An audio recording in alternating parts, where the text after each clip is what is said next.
All right. Well, good morning and good afternoon to everybody. My name is Jonathan Gorman. I am a CPA and CDFA and member of the board. I will be talking to you today about tax strategies for small business.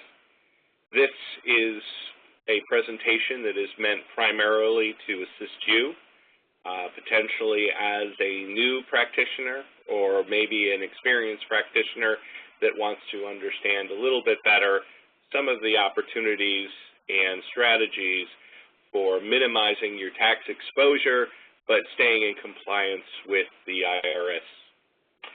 I'm a member of Florida Accounting and Litigation Services.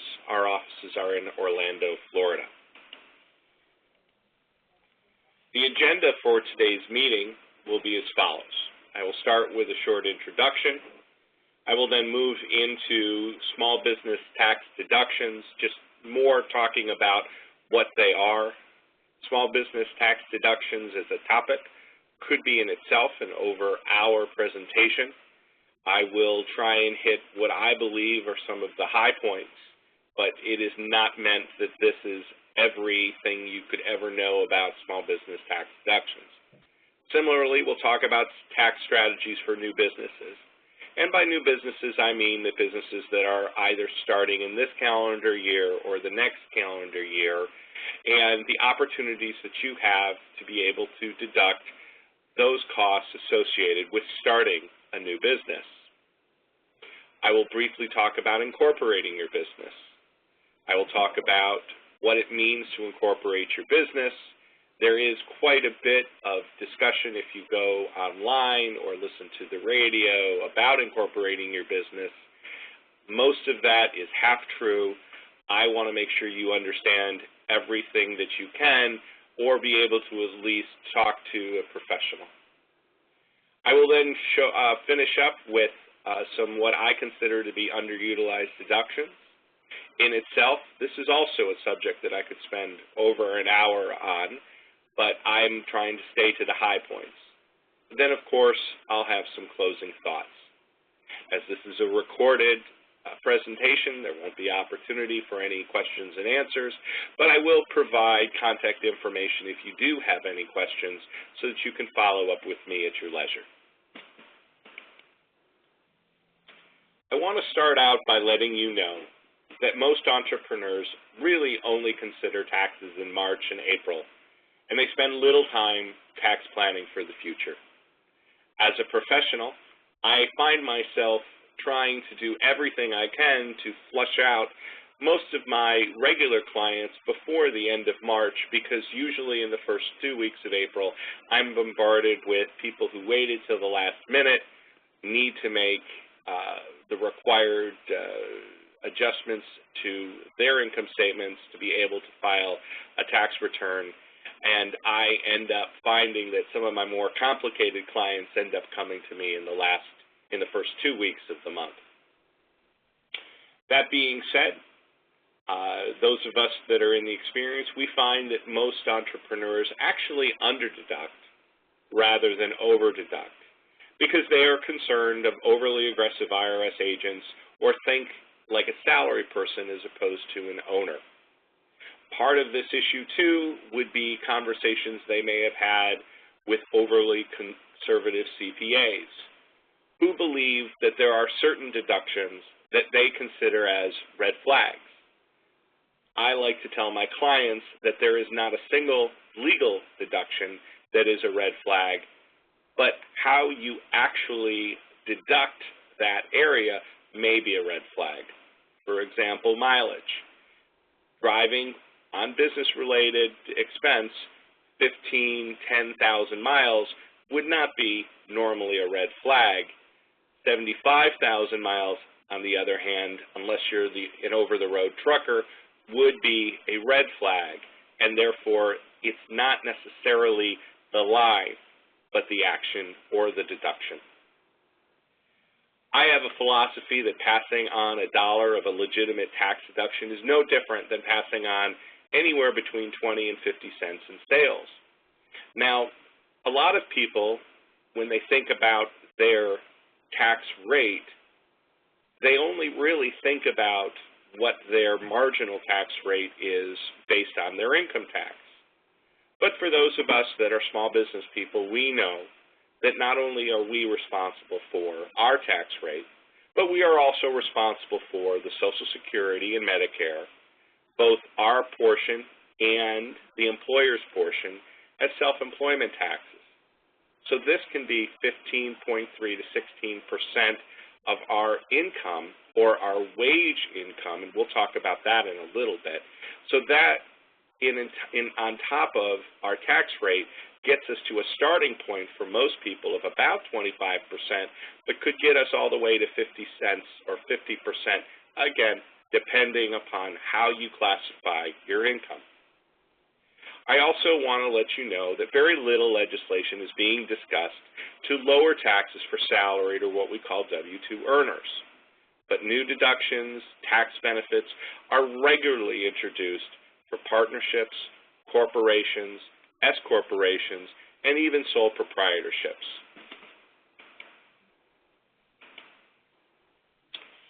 Small business deductions. Section 162A of the Internal Revenue Business Code specifies that allowable business deductions are all ordinary and necessary expenses related to a trade or business, and then it follows by giving examples, including salaries, reasonable travel expenditures, rent, management expenses, office expenses, including utilities and telephone, sales commissions, supplies, repairs and maintenance, advertising, and property insurance. Now, the including is not meant to read that anything that is not on this list is not an ordinary and necessary expense. It's really meant to just give guidance, examples of. This is an area sometimes where people underdeduct because they feel that something shouldn't be or wouldn't be considered a business expense. But upon consultation, when we find out what and why they actually spent the money, we're able to deduce that it really was an ordinary and necessary business expense. We define ordinary and necessary specifically in the tax code, but it is further clarified in both court cases and publications. Our guidance to our clients is that we like to ask, was this expense traceable to the prospect of generating income or avoiding another expenditure? And most importantly, is it defendable to a tax examiner? There are many, many examples of deductions that in one business may be completely appropriate, but in other business not necessarily deductible. For example, if you were a sportscaster for ESPN, a lot of your expenses related to magazines associated with sports, Sports Illustrated, ESPN, etc., would be, of course, ordinary and necessary to do your job. If, on the other hand, you worked in a dry cleaner, unless you were having those magazines out for somebody to read, then it would be not. So the question really becomes, is it traceable to the prospect of generating income or doing your job, or avoiding another expenditure? And again, how and where and why is something that it's always nice to have a third-person objective talk to you about that, because it has to be defendable. And if you can't defend it to your CPA, you will struggle at defending it to a tax examiner. Now, there are, of course, special rules, things that are never deductible. Running, for example, a criminal enterprise, bribing or kickbacks to government officials, lobbying, political expenditures, or excessive payments to shareholder employees. These are considered improper behavior. And for that reason and that reason, it is why it is never deductible. Again, a conversation with a third party may help you understand, although I would believe that most of you would know whether or not you're running a criminal enterprise. And then, of course, there are partially deductible expenses, such as outside business meals, entertainment, and certain car expenditures. Now, there are certain expenses that are deductible over time, which means they are not deductible immediately. In the situation where you purchase long-life assets, like property, machinery, buildings, and vehicles, they're typically, and I say typically, not deductible, although we'll talk about when they are, because they have to be depreciated over an IRS guideline useful life. Section 179 of the IRS Code does allow for an exception to the rule above, but it is particularly specific to the kinds of assets, and Congress itself tends to pass laws that add and subtract to this treatment. Tangible personal property, such as machinery, equipment, and software, are allowable to be the exception to the depreciation rule. Tangible property, not including buildings used in manufacturing or research, some storage facilities, agricultural facilities, and many, many others that vary by year as directed by Congress.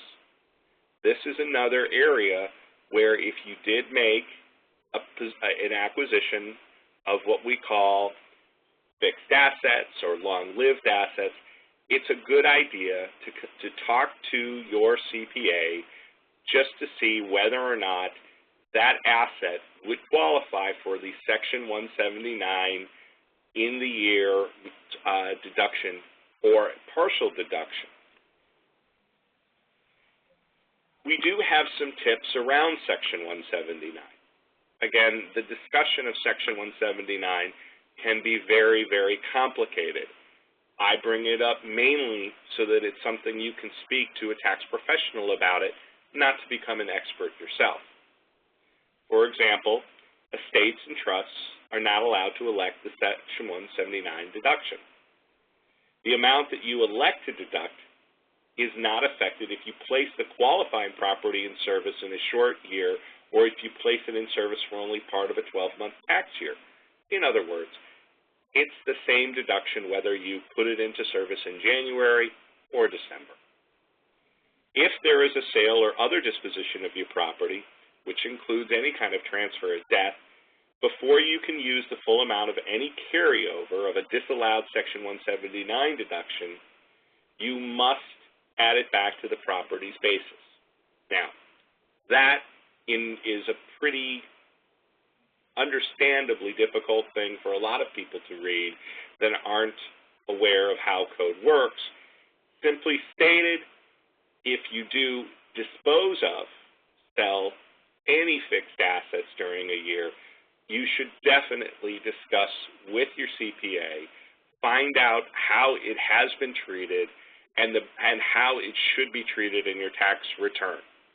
This, again, in the area of fixed assets, the acquisition and disposal of those assets tend to be an area that I consider it particularly important to either do some reading or consult with a tax professional to ensure that you are handling those tax issues properly. And also, the Section 179 has limits that both apply to the partnership and each partner. So what that means is that if you have a number of entities that you are a partner in, you may be limited in your Section 179 deduction because of the total amount of deductions that you have. So while one partner may have enough 179 capacity, another partner may have already used it in other areas. And again, this would be a situation where most likely you have a complicated enough return that you're already using a professional CPA. I wanted to talk a little about charitable deductions. First of all, donations of property and services is not an effective tax strategy, but it may be a good advertising and promotional one. I find that a lot of people are very, very good-natured, want to give charitable deduction, and they think first about their business and how, by giving some of their business, they may be able to take a deduction. However, the IRS does not allow a a deduction for the time or value of services. On the other hand, if you do have unproductive assets, let's say some computer equipment that you wish to dispose of, you may wish to consider selling those assets to a charitable organization or other business at what we call a liquidation value, and then take any loss as an ordinary business deduction. So, in the event that you have computer equipment, and for the purpose of this conversation, you were depreciating it as opposed to taking a one-time Section 179 deduction that we talked about earlier. So let's say that computer, you're ready to get a new Apple computer. Now, the computer you already are using is particularly fine. Maybe it doesn't have enough RAM, or it doesn't have the graphics capability you're looking for, or the new computer is faster, whatever the reason is. But let's say that that computer, maybe you paid $2,500 for it, it has a basis of $500. Now, you may be able to dispose of that asset at a liquidation value. But the importance about a liquidation value is that you have to be able to, again, justify that to a tax examiner.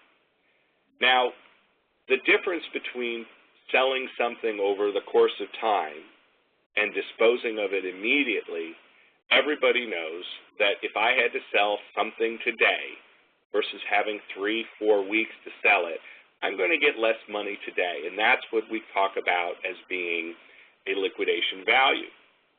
So if you were to sell this computer for, say, $100 with a basis of $500, you would be able to take that loss, the difference between the $500 and the $100, as an ordinary business deduction, as long as, again, you can justify that the liquidation value of the computer was $100.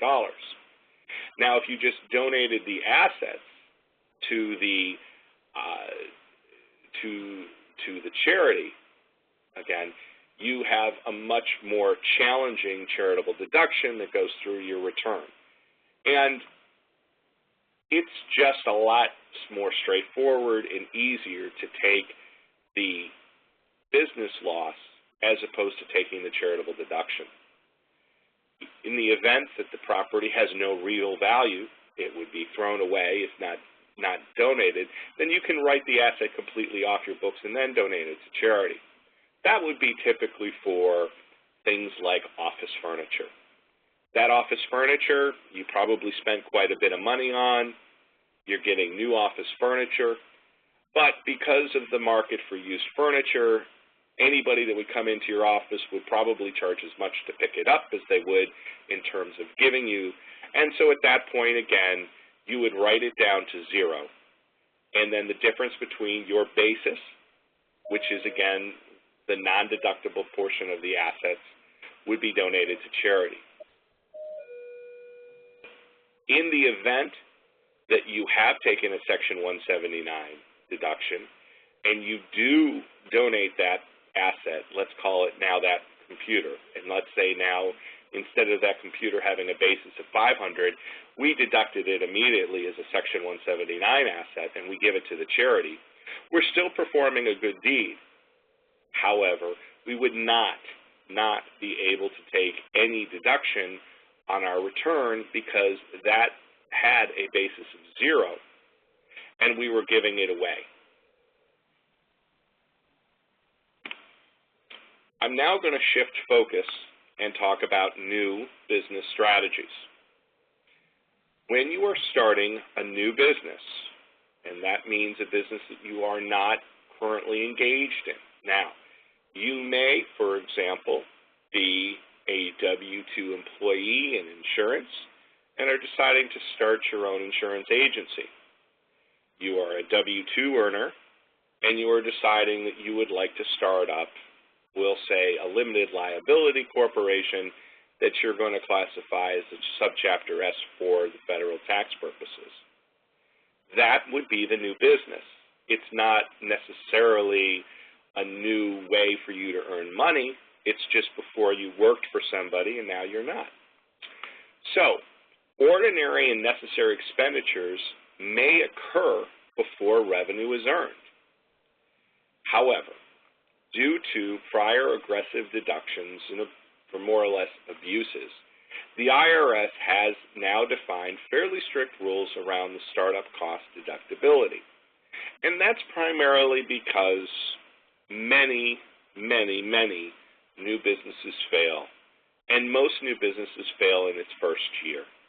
And many new businesses fail before they ever earned any income. So you can imagine that fairly creative or aggressive people may think that one good way to reduce their tax burden is to make the suggestion, or to the IRS the insistence, that they had started up a number of businesses that they needed to deduct. So there are some relatively specific rules around startup expenditures. Startup expenses are considered ordinary and necessary expenditures associated with setting up the business or investigating the purchase of an existing business. Now, the IRS has published a fairly well-defined list of examples: advertising, certain salaries, surveys, inspections. I mean, think about it. You are right now working, we'll say now again, as an insurance agent, and you're considering buying up somebody's book of business and starting out on your own. Now, you could still be working for your old employer, and you need to do some due diligence. You maybe need to look at what is it going to cost for me to acquire this book of business. You make the decision to do so. You can't all of a sudden just assume that people are going to know that you're doing what you're doing, so you may have to advertise. You may have to hire an admin to help you set up. You may need to hire movers to help you move into an office. You may have rental expense. This is, again, before you've earned your first dollar. Startup costs do not include deductible interest, taxes, and research and experimental costs. And I throw that out there only because it's an area, if you have these kind of expenses, again, you are most likely already engaged with a experienced CPA.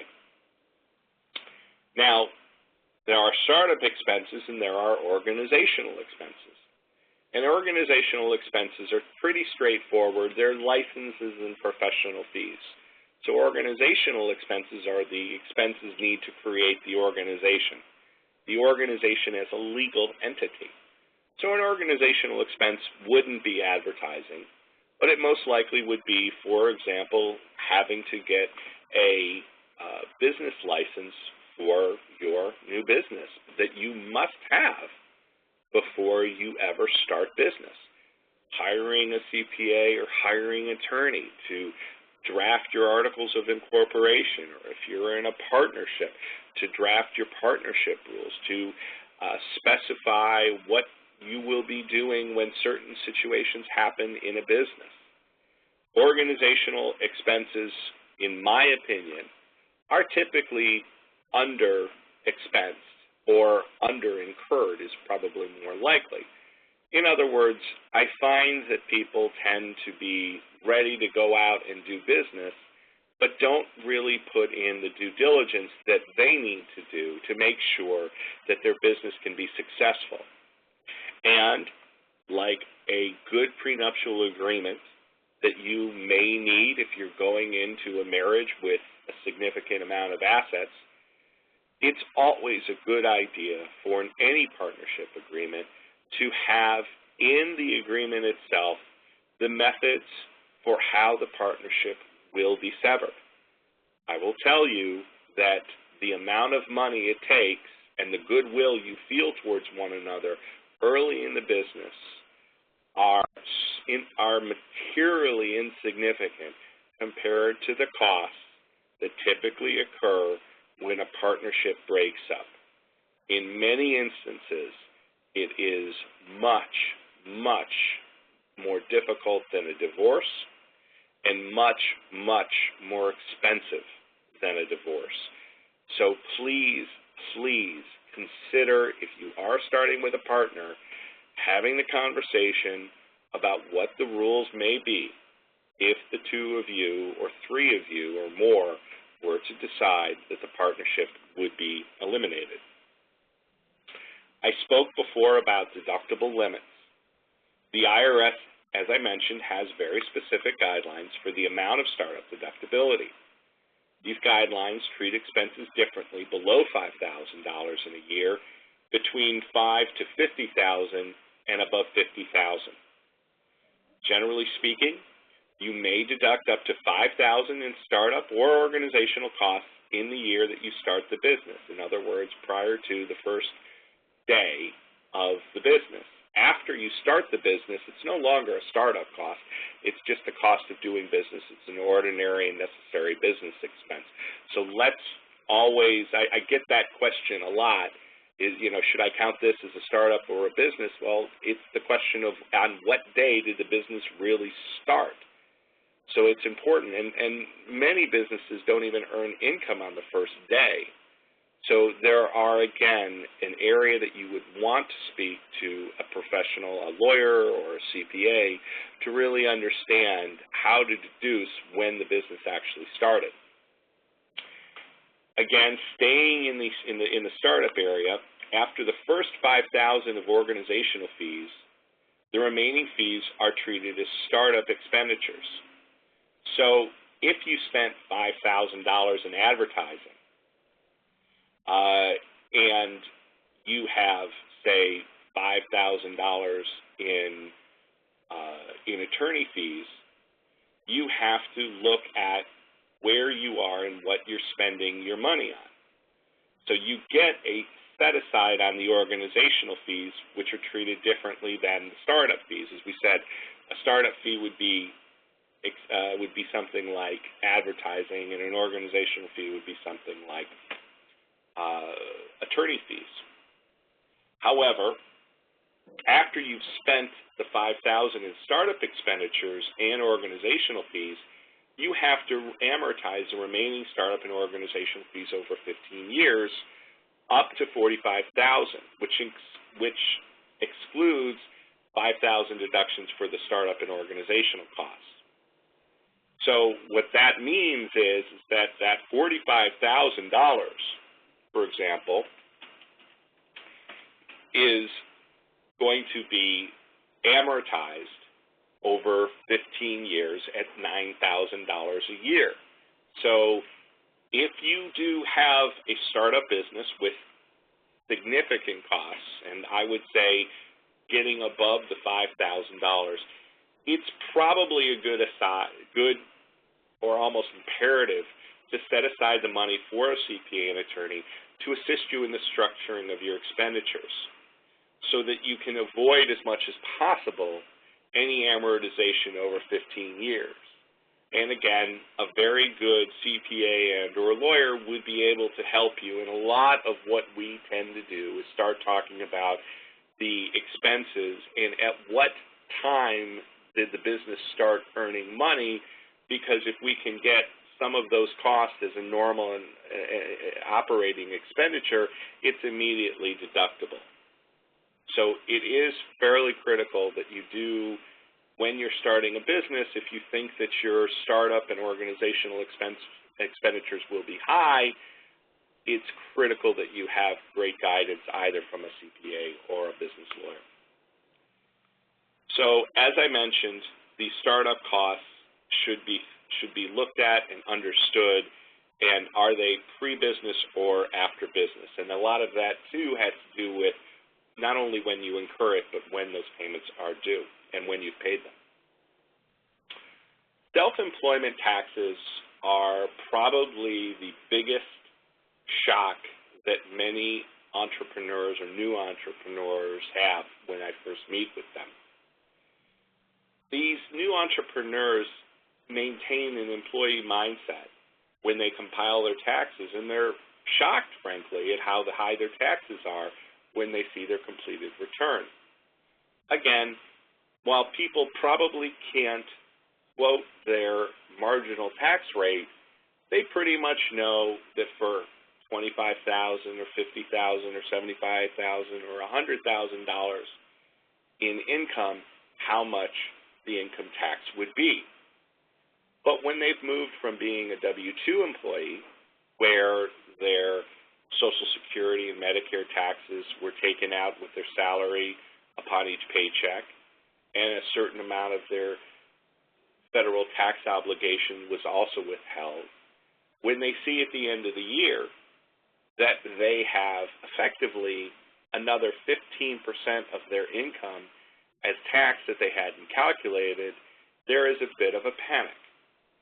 And the reason is because the federal government requires that everybody's wages are subject to Social Security and Medicare taxes. Social Security taxes are equal to a total of 12.4% of all wages up to $113,700 in the tax year of 2013. For W-2 employees, this tax is typically split equally between the company and the individual and withheld with each paycheck. In other words, you would see 6.2% of it taken out of your paycheck every paycheck. You wouldn't see the employer's half of that 6.2, but they do pay that money directly to the federal government. But for self-employed individuals, you are effectively the employer, so you are paying both sides. Medicare taxes range between 2.9 and 3.8 of all wages earned. The 3.8 is related to high-income taxpayers.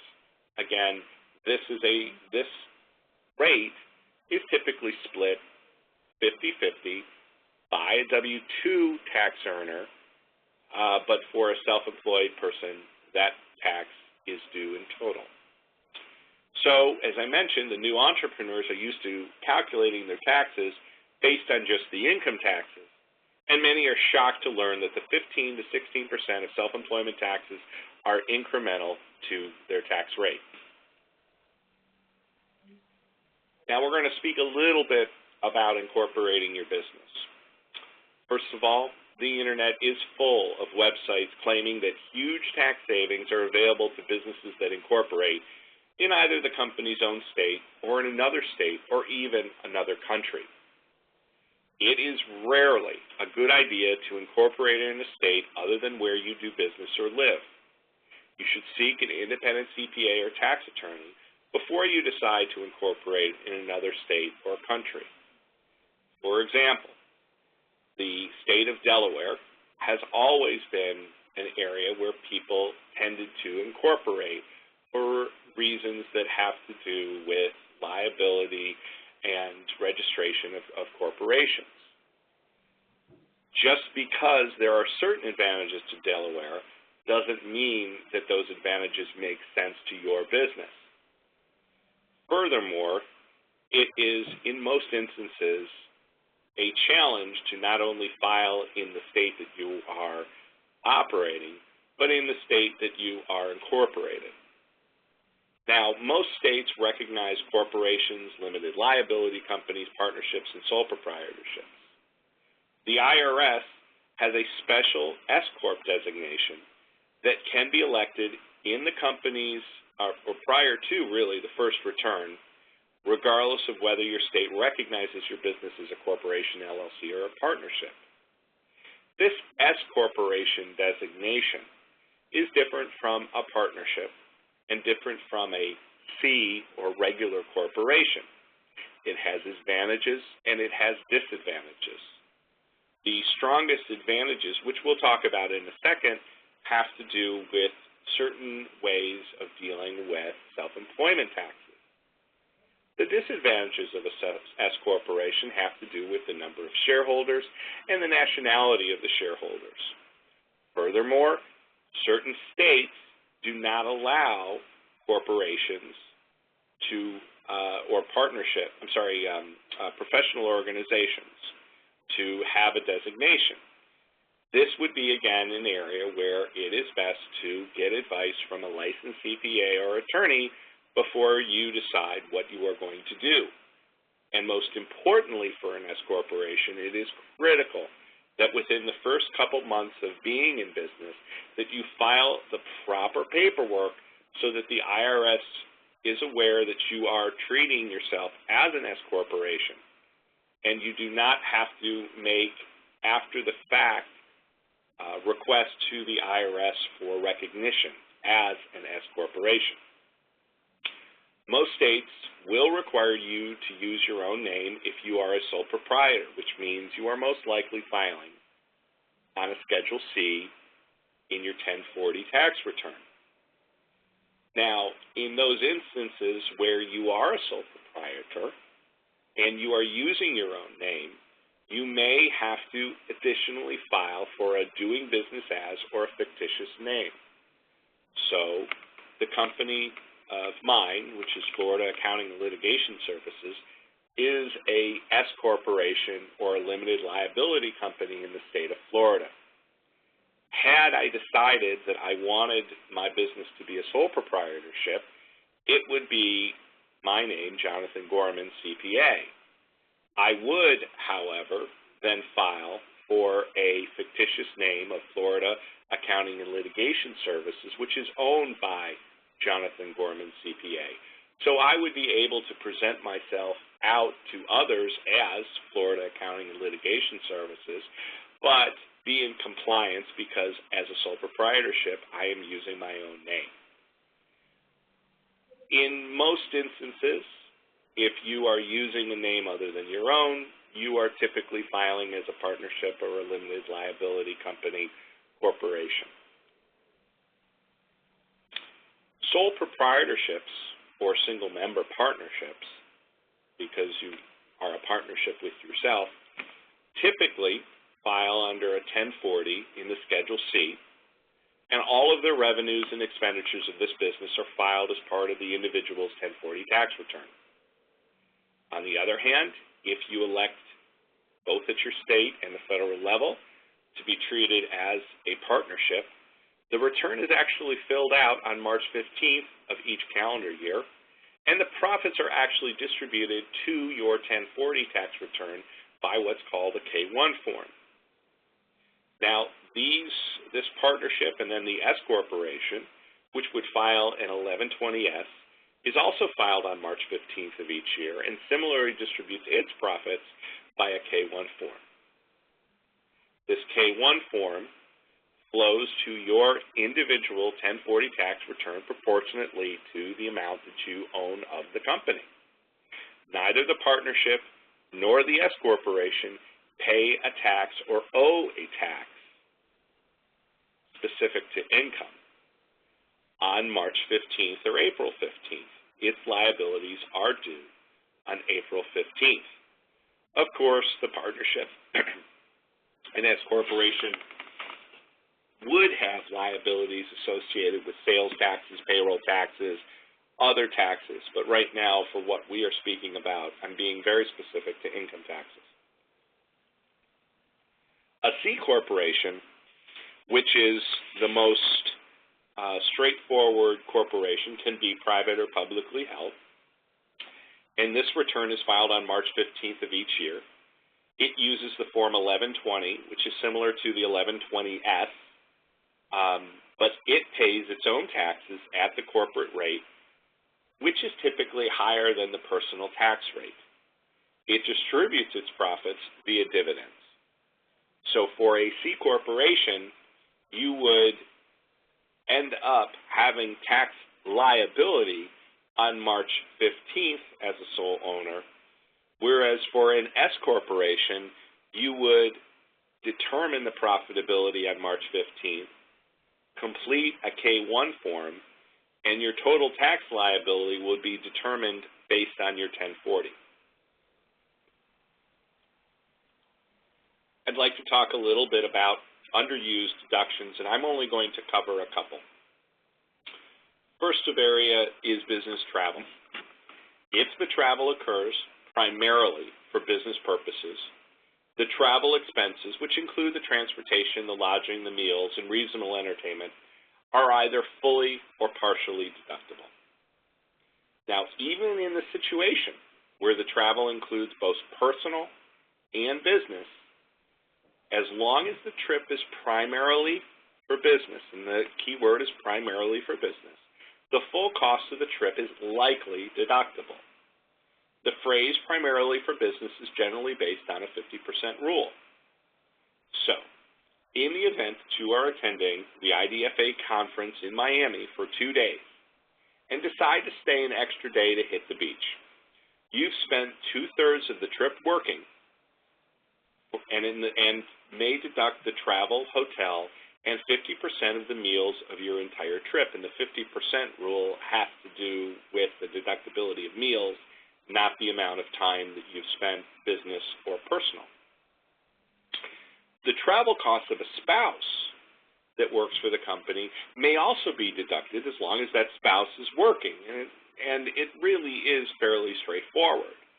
So, for example, in a situation where, such as myself, I live in Orlando and I'm making the decision to drive to Miami, if my wife is gainfully employed by my company and my wife is driving me down so that I can take phone calls, work on documents, be productive while we are in the car for a 3-hour journey, my spouse is working.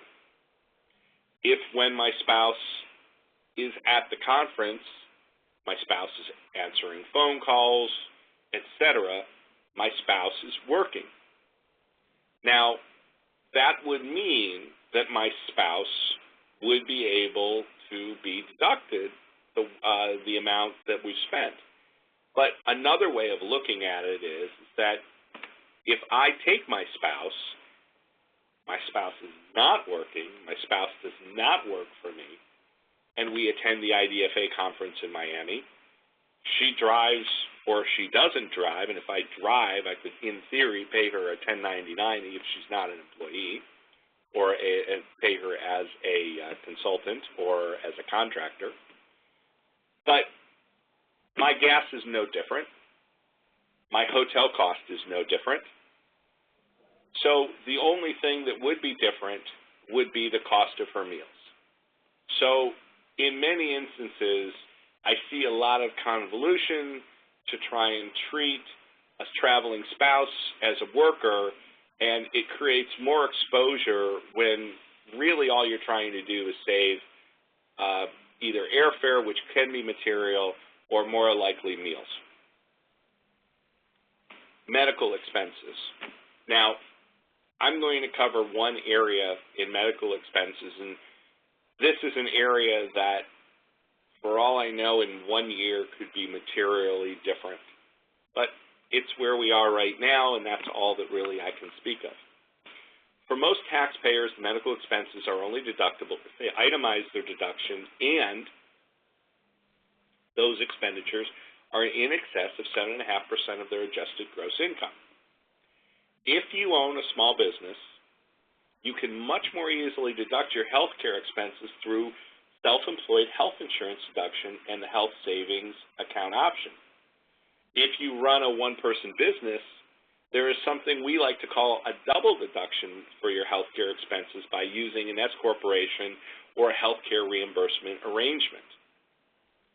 So if you're a self-employed, sole proprietor, or working partner in your partnership, or a shareholder employee, and you own more than 2%, which isn't a very high hurdle, of an S corporation, you can most likely deduct your health insurance premiums.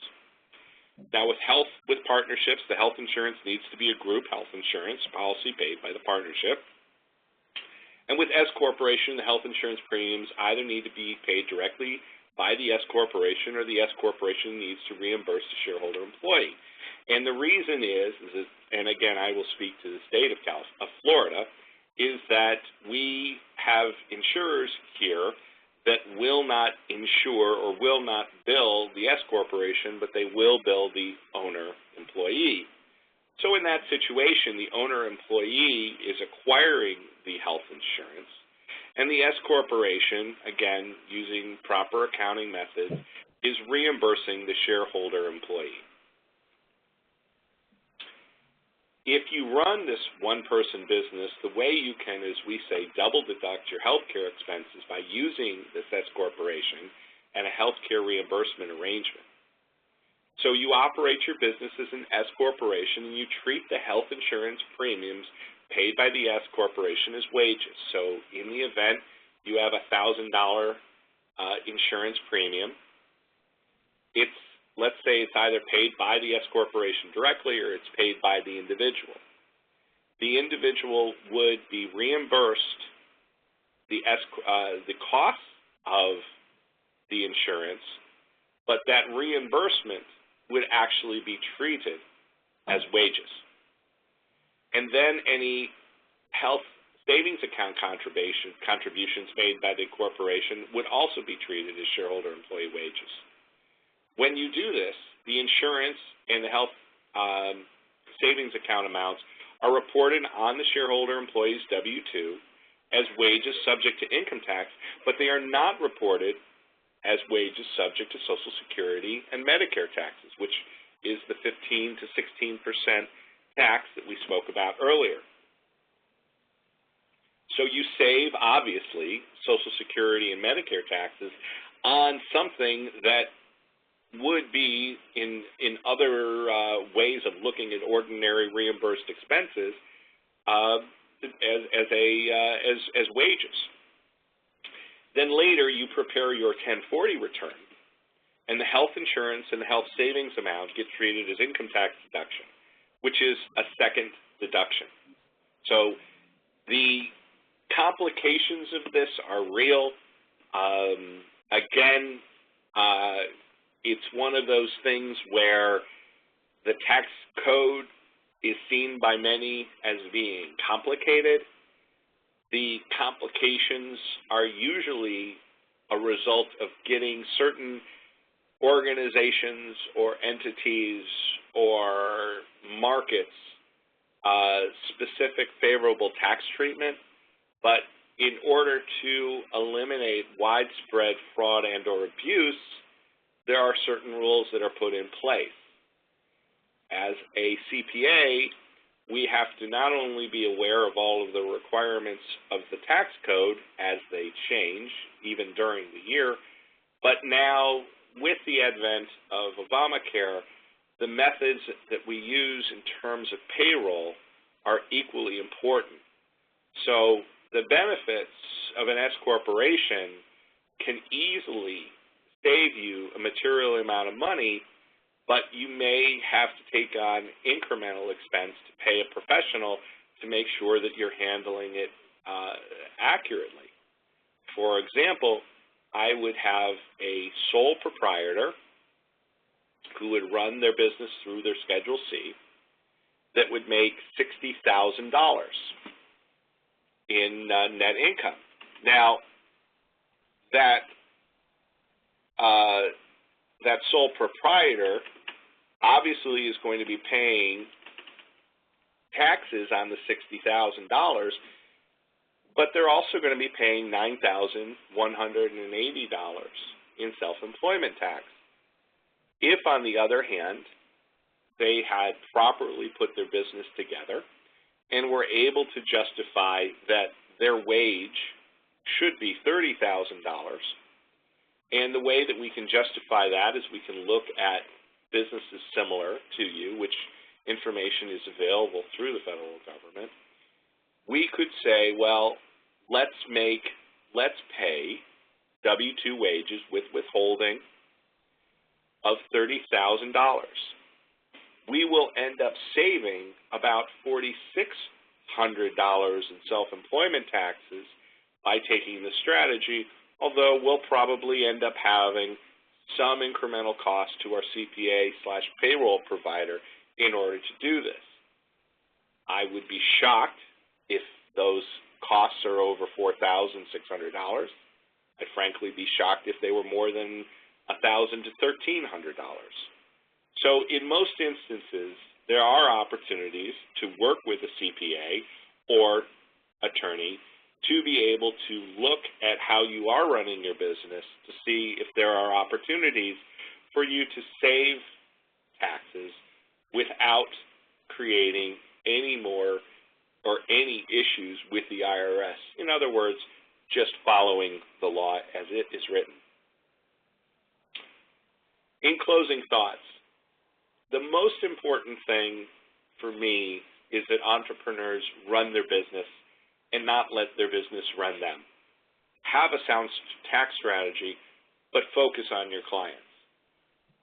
It is not healthy to obsess about taxes. It is not healthy to think about a tax dollar as a bad dollar. In fact, tax reduction strategies are really only worth the net dollars that they put in your pocket. Saving tax dollars by overspending in other areas is unproductive. There are a lot of people that will be more than willing to say to me, I would rather pay you $1,000 than give it to the IRS. I appreciate the sentiment, even though the reasoning is a bit flawed.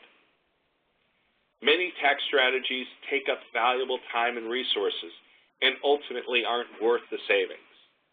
I could sit around playing golf or at the bar or the casino and tell people a number of tax strategies and dazzle them with the amount of savings.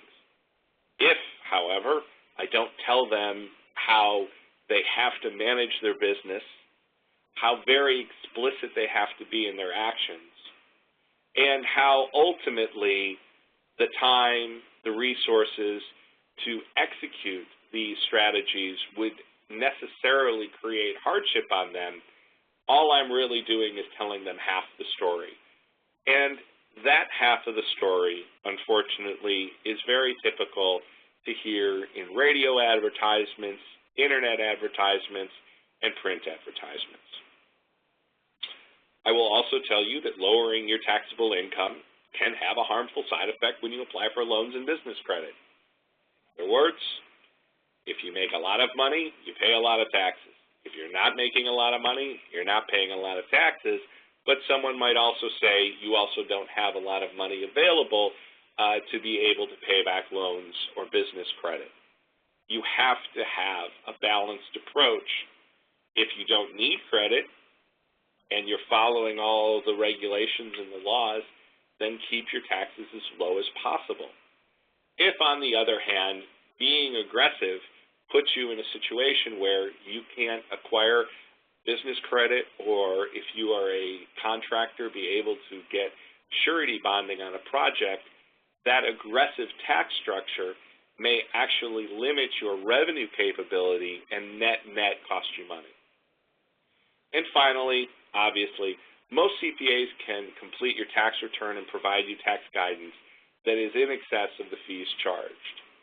It's very important to me when I take on a new client, and this is more of a personal thing than anything else, is that I find appropriate opportunities to save my client money.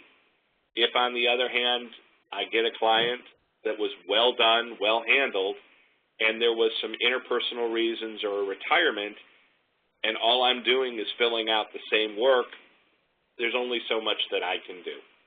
But for most of us, we like to think of creativity as intelligence having fun and not something that is bad, nefarious, or tax avoidance. This concludes our discussion on tax strategies for new business. My name was Jonathan Gorman. I'm a CDFA. I am also a certified public accountant who is accredited in business valuations, financial forensics, fraud examinations, and general management accounting. I can be reached at area code 407-490-CPA4 or 2724. My email is jgorman@flals.com. I appreciate you taking the time to listen to this webinar. I hope that it has been something that you consider a worthwhile time spent, and I look forward to meeting you in person in the future. Thank you very much.